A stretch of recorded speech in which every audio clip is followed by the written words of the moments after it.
The Atlanta Falcons are making moves, people. They recently signed second-team All-Pro safety Justin Simmons to a one-year deal, which is a huge bargain because I never understood why a guy of Justin Simmons' caliber lasted this long on the open market. This is one of the NFL's premier safeties who is an absolute game changer, and the Falcons were able to get him on the bargain one-year deal, and they also traded for edge rusher Matt Judon, giving up a third-round pick to the New England Patriots. Matt Judon, he's up there in age. He's like 32 years old, but he is still one of the more productive pass rushers in the league. Atlanta's getting somebody that prior to last year had double-digit sacks in 2021 and 2022. The only reason he didn't have a good year last year is because he only played in 4 games. But in the games that he played, he came away with 3 sacks.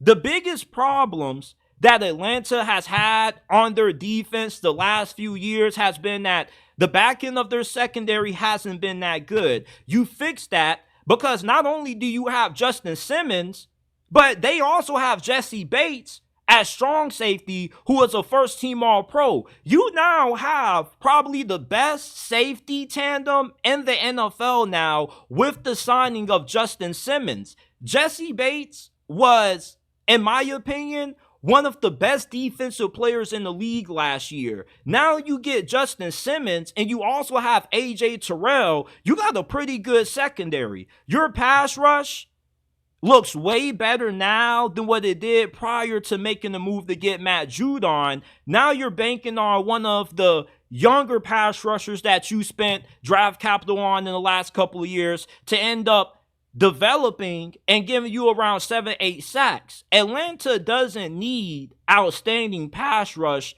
to have success this year. They're in the weakest division in the NFL with a lot of questionable offenses. We don't know how good Carolina's offense is going to be with Dave Canales. New Orleans is a tire fire with Derek Carr at quarterback. And the Tampa Bay Buccaneers are going to take a step back offensively with them losing their offensive coordinator to become the head coach of Carolina. Atlanta's defense doesn't need to be all-world to win a weak division that struggles to score points on offense. You have the best quarterback in this division, and you have the most talented team in this division. You should easily get to 9-10 wins this year if you're Atlanta and be a sure thing to get into the playoffs. Now, I got a little bit of a love-hate relationship with Atlanta because some of the moves they made this offseason I didn't completely agree with, but overall I still like where the Falcons are at with how good they've drafted the last 3-4 years. There are guys like Drake London and Kyle Pitts who are really good but haven't really been done any favors with how bad of a head coach Arthur Smith was of utilizing those guys' strengths. And also, you got good quarterback play now, hopefully from Kirk Cousins, that should help Kyle Pitts and Drake London have way more production this year than what they've had up to this point in their careers.